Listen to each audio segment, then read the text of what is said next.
Imagine a conflict so deeply entrenched that it's been part of the world's collective consciousness for over 7 decades. This is the reality of the Israel-Palestine conflict. In the early days of 2023, tensions escalated once again. It started in January, when an Israeli airstrike targeted a location in the Gaza Strip.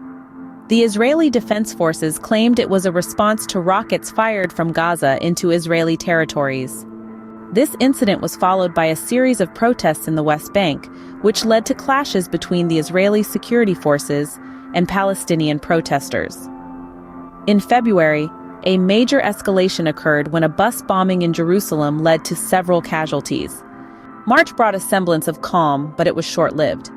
April saw a renewed wave of violence as rocket attacks from Gaza into Israel resumed, leading to retaliatory airstrikes from Israel. In May, the situation deteriorated further.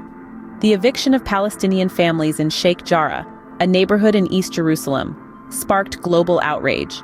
This was followed by a violent confrontation at the Al-Aqsa Mosque during the last days of the holy month of Ramadan, which led to hundreds of injuries. The following months saw a cycle of violence, with rocket attacks, airstrikes, and protests becoming a grim routine. Despite international pleas for peace, the conflict only intensified. In November, a major turning point occurred. A ceasefire agreement was reached, brokered by Egypt. While it brought a much-needed respite, the underlying issues remained unresolved. The year ended on a somber note, with the conflict still unresolved and the future uncertain. In this video, we've traced the trajectory of the Israel-Palestine conflict in 2023. We began with the Israeli airstrike in January, moved through the protests and clashes in the West Bank, the bus bombing in Jerusalem, the eviction controversy in Sheikh Jarrah, and the violence at the Al-Aqsa Mosque.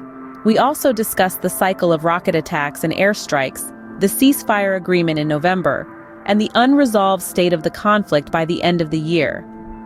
The Israel-Palestine conflict is a complex issue, mired in historical, political, and cultural complexities. The events of 2023 are a stark reminder of the urgent need for a lasting resolution. The world watches and waits, hopeful for a future where peace prevails.